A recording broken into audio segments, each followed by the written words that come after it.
então dar início a uma sequência de aulas à distância, e hoje nós vamos falar sobre bexiga neurogênica, tá certo? A bexiga neurogênica ou uroneurologia é o ramo da urologia que estuda o impacto das doenças neurológicas no baixo trato urinário, tá certo? Então, pacientes com disfunções miccionais que têm origem em doenças neurológicas é utilizado nesse ramo da urologia chamado uroneurologia, tá? Para que vocês tenham uma ideia, são muitas doenças, tá certo? Doenças comuns como a diabetes podem provocar problemas como a citopatia diabética, AVC, trauma raquimedular, esclerose múltipla, Alzheimer, hidrocefalia de pressão normal, tumores no sistema nervoso central. E são várias as doenças que podem causar alteração do sistema nervoso central com a repercussão no baixo trato urinário, tá? Para que vocês lembrem do ponto de vista anatômico, o baixo trato urinário ele é composto por uma unidade anatômica formada entre a bexiga e a uretra, tá? Então, quer dizer que o trato urinário que vem desde os meatos ureterais até o meato uretral, nós chamamos anatomicamente de baixo trato urinário. Essa composição da bexiga com o esfíncter uretral, nós chamamos de uma unidade, porque eles funcionam de forma sinérgica. O que eu estou querendo dizer com isso? Estou querendo dizer que durante o enchimento, o detrusor está relaxado e a uretra está contraída. Portanto, nós estamos armazenando ou enchendo a bexiga. Já quando eu vou urinar, existe uma coordenação. Então, o detrusor contrai e a uretra relaxa, tá? É um estado chamado switch on e switch off. Então, quando isso aqui está desligado, aqui está recebendo um estímulo positivo. Aqui um estímulo negativo, relaxado o detrusor, e aqui positivo. Na hora de urinar, esfíncter, o detrusor contrai, o estímulo é positivo e aqui relaxa e o paciente urina então, tá? É importante ter esse conceito anatômico. Bom, quem faz isso é o sistema nervoso central, tá certo? Então a bexiga ela tem receptores de tensão que vai mandar via nervos aferentes que vão trafegar através do neuroeixo ou a medula, chegando até o cérebro, e essas informações elas são então processadas pelo sistema nervoso central lá no córtex pré-frontal. Lá no córtex pré-frontal, então essa informação ela pode ser inibida, porque ela está a todo tempo através de uma alça de feedback chegando lá no córtex pré-frontal. Ele inibe esse fechamento do arco reflexo, fazendo com que você permaneça sem urinar no momento que não é adequado. Isso ocorre mais ou menos por volta de 3 a 5 anos de idade, quando o cérebro amadurece, né? Então ele inibe esses reflexos primitivos, tá? No momento de urinar, então esse córtex pré-frontal, no momento de urinar, então ele libera esse estímulo que vai trafegar através da ponte, mais precisamente pelo centro pontino da micção, vai descer pelo neuroeixo, ou seja, pela medula, e vai viajar através de nervos periféricos, chegando até a bexiga, dando a ordem com que o detrusor contraia, a esfíncter uretral relaxe e você urine. Essa é a fisiologia da micção, tá certo? Então isso quer dizer que uma patologia que afete os nervos aferentes, afete o neuroeixo, ou seja, a medula, afete o cérebro, isso certamente resultará numa disfunção miccional de causa neurogênica, que a gente chama de bexiga neurogênica. Quando esse estímulo eferente chega, ele vai estimular nervos colinérgicos, e esses nervos colinérgicos, chegando no músculo detrusor, vai liberar acetilcolina, que tem a função de ocupar receptores muscarínicos, e esses receptores muscarínicos, principalmente do tipo M3, vai promover a liberação de cálcio intracelular, ativando a contração da musculatura do detrusor, tá certo? Isso é importante vocês entenderem, porque é o principal alvo farmacológico de intervenção em pacientes com doenças neurológicas. Então, eu já falei sobre a fisiologia normal, e eu queria falar agora sobre a fisiopatologia, ou seja, o funcionamento anormal. Vamos de cima para baixo. Se você tem uma lesão no sistema nervoso central, que é quem processa essas informações, normalmente o paciente apresenta, dependendo do nível de consciência, uma sensibilidade normal, o AVC.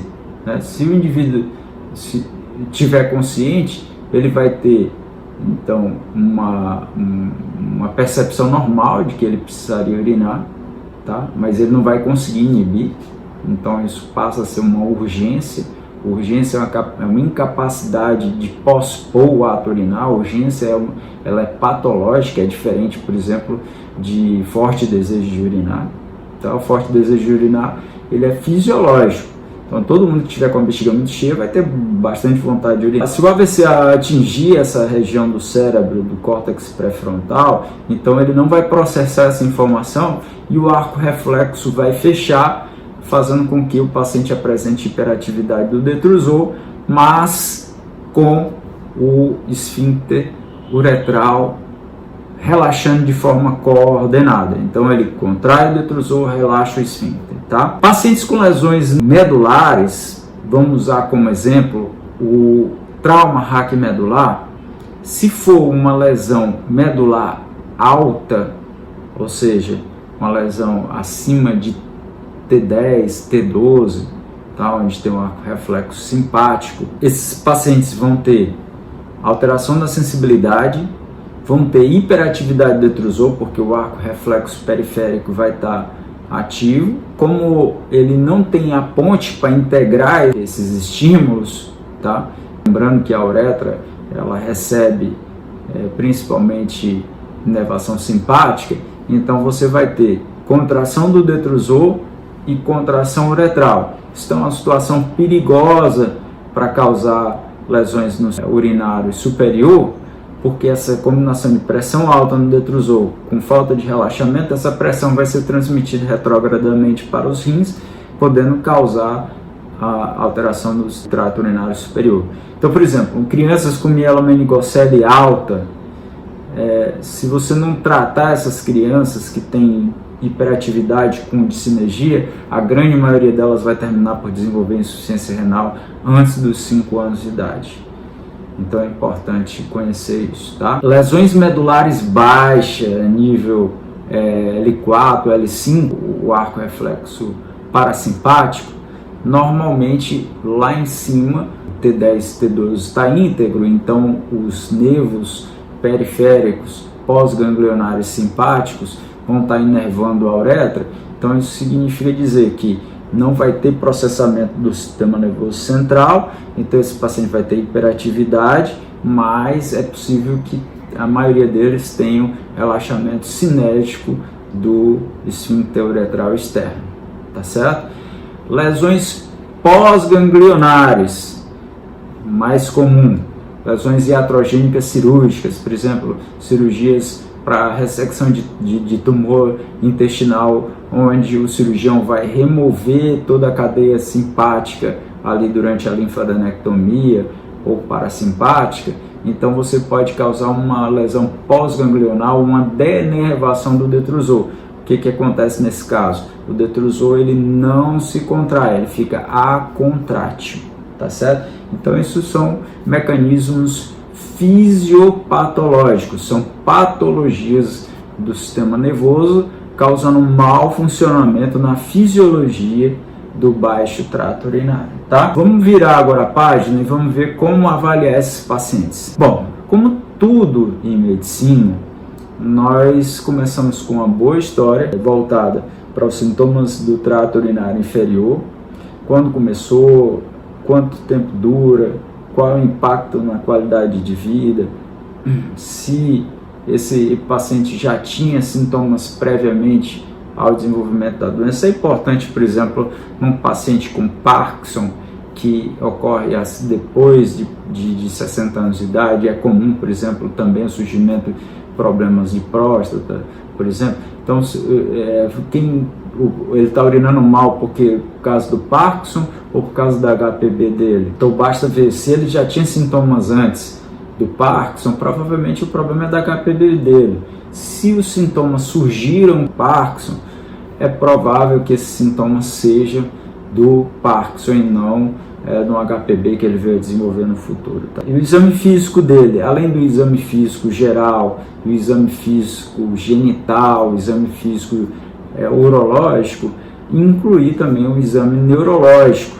Então, o exame neurológico básico, com testes reflexos superficiais profundos, sensibilidade, é importante também ser feito. Tentamos, então, classificar esses pacientes como síndrome do neurônio motor superior ou síndrome do neurônio motor inferior e, baseado nisso, a gente decidir sobre o tratamento deles, tá? Afora a história, o exame físico, que pode ser feito adicionalmente, é um diário miccional.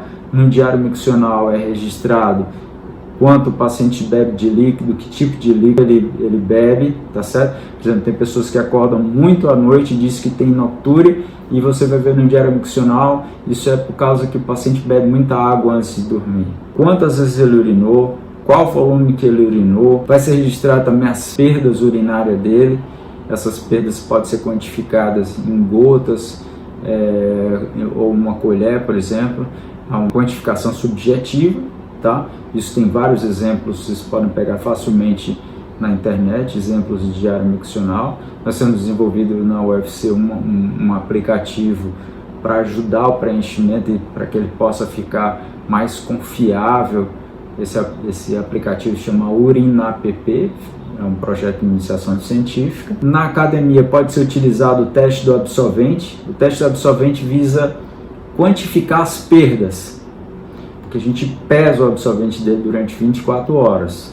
Então a gente consegue quantificar se essa perda foi leve, se foi moderada, se foi grave. Uma coisa que eu não falei, mas é importante a gente deixar claro aqui na avaliação, tem 3 objetivos, tá certo? Um objetivo de preservar o trato urinário superior, ou seja, evitar a insuficiência renal.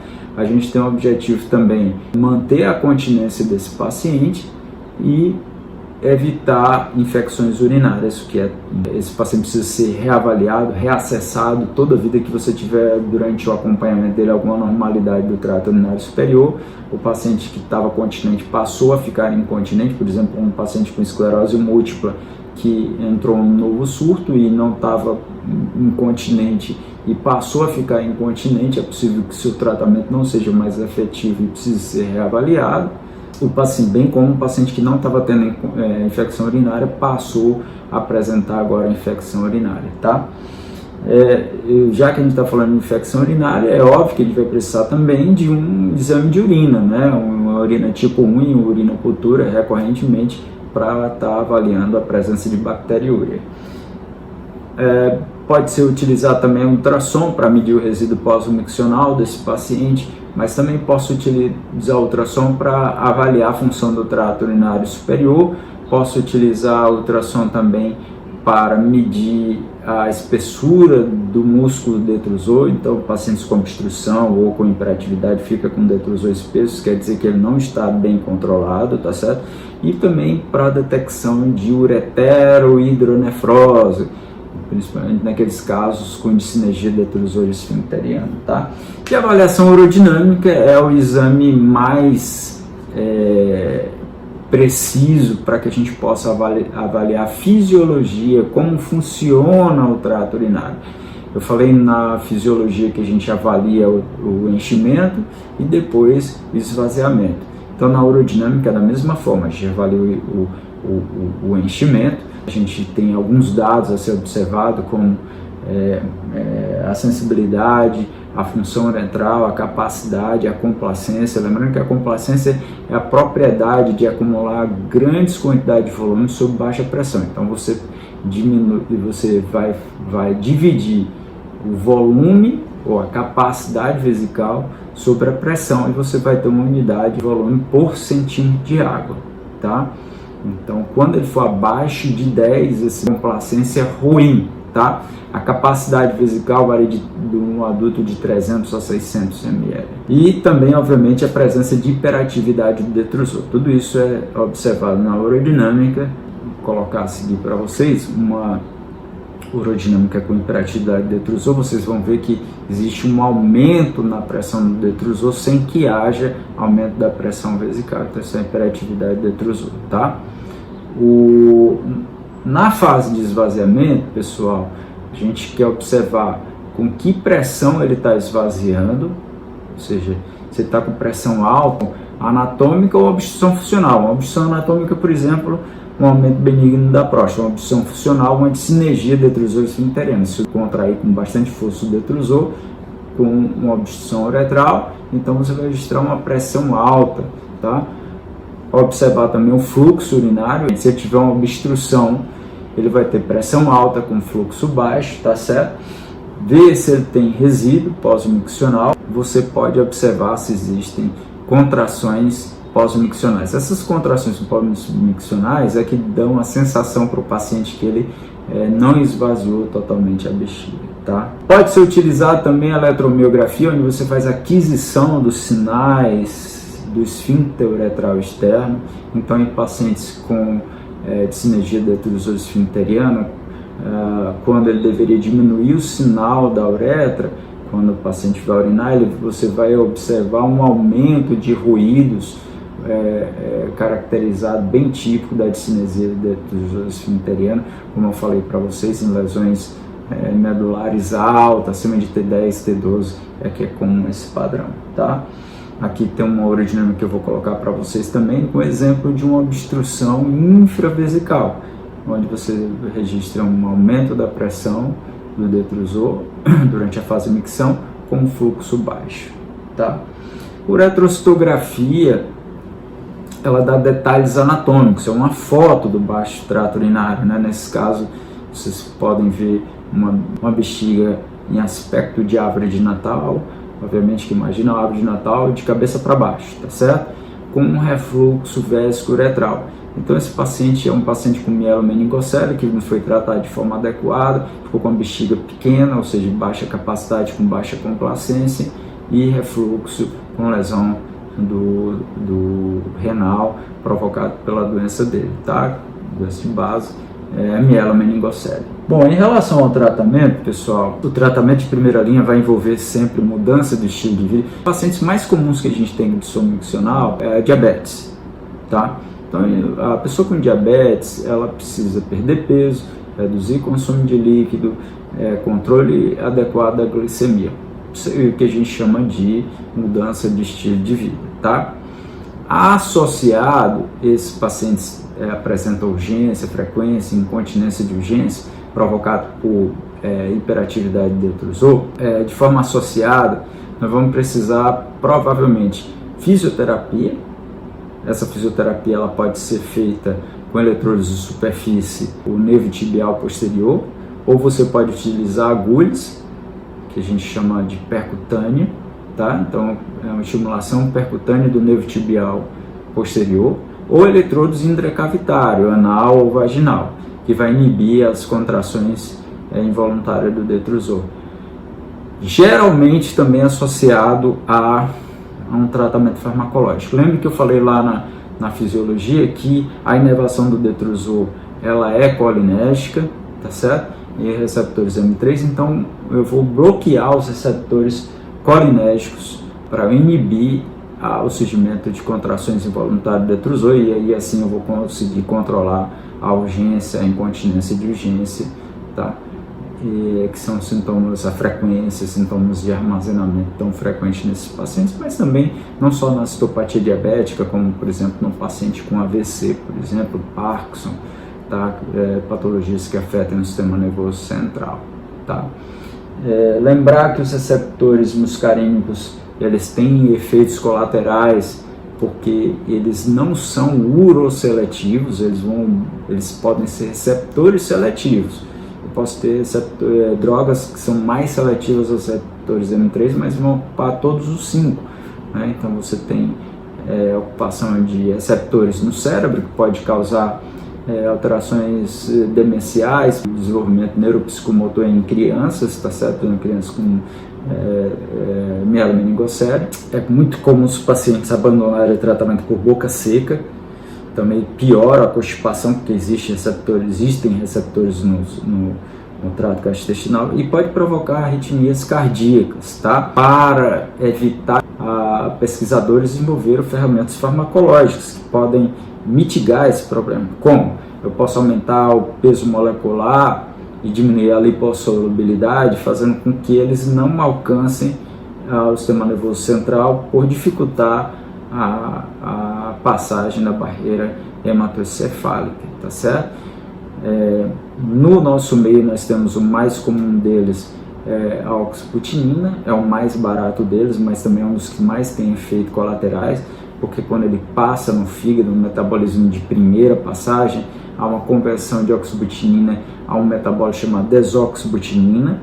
Esse metabólito causa muito mais efeitos adversos do que a própria oxybutinina, tá certo? Drogas que tem aqui no Brasil com passagem limitada da barreira hematoencefálica, a darifenacina, a solifenacina, e o que tem menos boca seca e o que parece ter melhor aderência é a tolterodina, tá?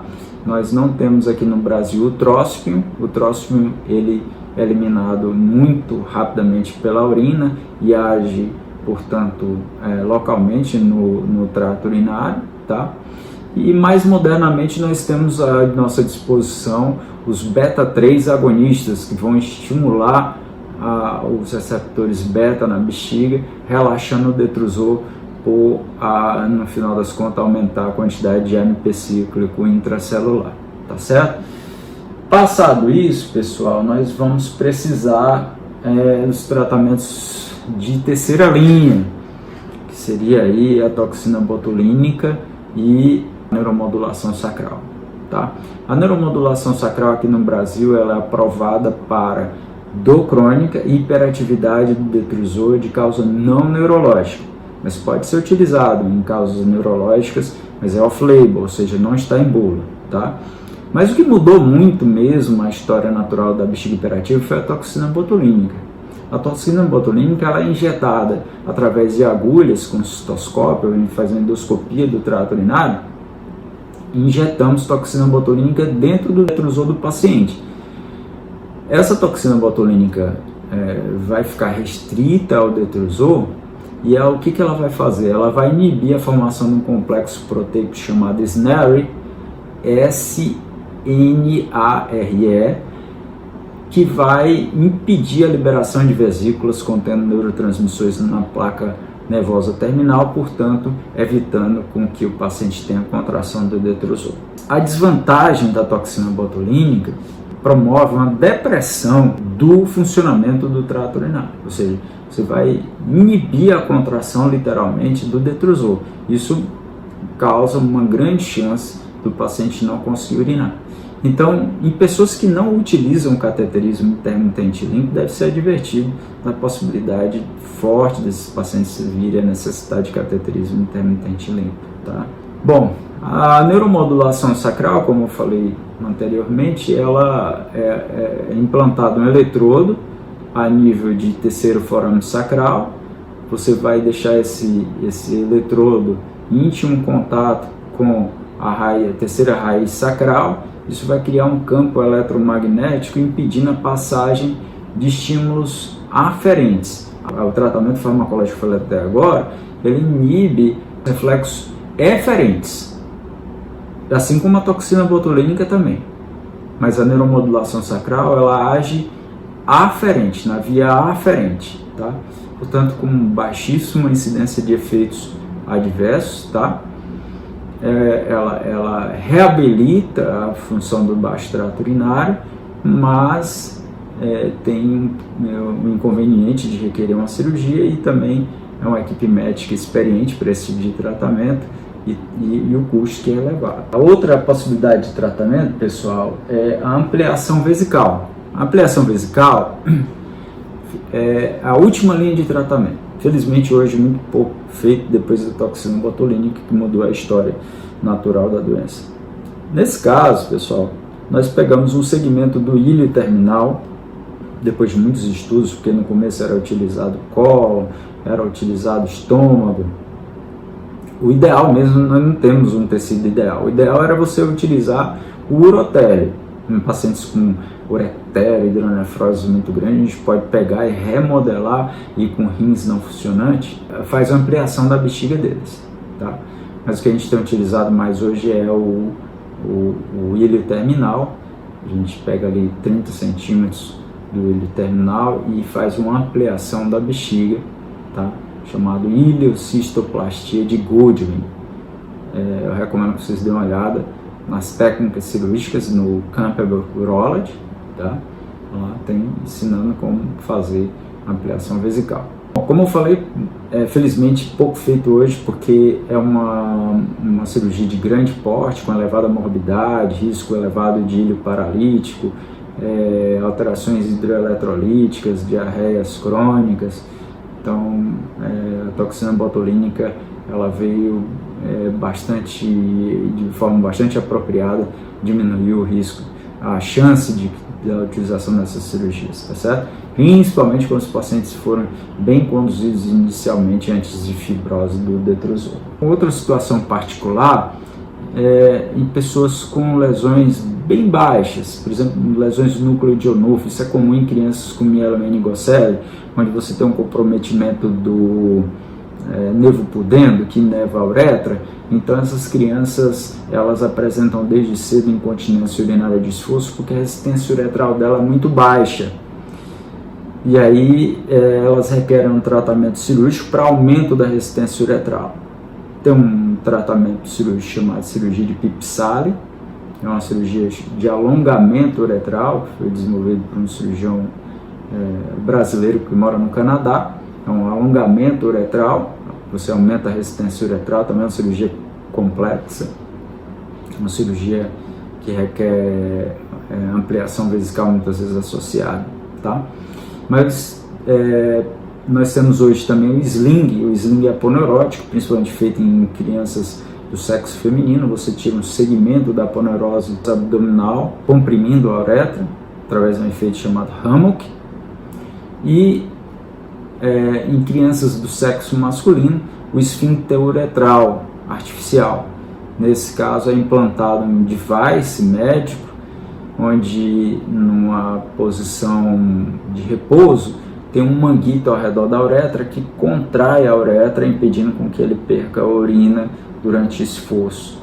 E na hora dele urinar, ele aperta uma bombinha que fica do lado do testículo dele, esse esfíncter abre, fica aberto mais ou menos por 1 minuto até ele esvaziar a bexiga dele. Essa é uma situação bem peculiar, mas acontece, tá? Principalmente em crianças com mielomeningocele. Eu queria lembrar para vocês que nós estamos falando de doença neurológica, bexiga neurogênica. A bexiga hiperativa é uma doença de origem idiopática, não tem nada a ver com a bexiga neurogênica, tá? Então, nos pacientes com insuficiência de causa neurológica, muitos deles vão requerer a utilização de cateterismo intermitente limpo, quer seja por causa da doença, quer seja em consequência do tratamento. Eu falei da toxina botulínica, que deprime ou detrusor, e também drogas que você vai utilizar para diminuir a contração do detrusor.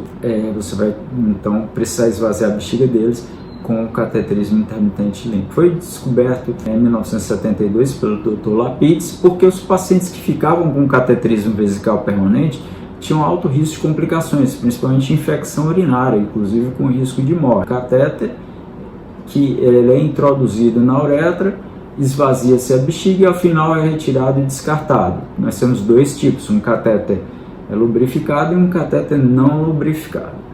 Então, em resumo de tratamento, pessoal, tratamento de primeira linha, isso vai ser como uma escadinha, vai envolver sempre um tratamento com mudança de estilo de vida, fisioterapia e tratamento farmacológico. Na falha deles, nós vamos subir na complexidade, podendo precisar de toxina botulínica, neuromodulação, ampliação vesical. Do ponto de vista de complicações, pessoal, a gente tem a todo custo que otimizar o nosso tratamento e reacessar sempre que possível, sempre que o paciente estiver perdendo função renal, infecções urinárias ou alteração da continência, porque eles podem complicar principalmente com perda da função renal e infecções urinárias, correndo inclusive risco de vida, como eu falei agora há pouco. Lembrar que a incontinência urinária traz prejuízo à qualidade de vida do paciente, tá? Embora não seja uma condição médica perigosa, mas isso traz prejuízo à qualidade de vida e precisa ser corrigido,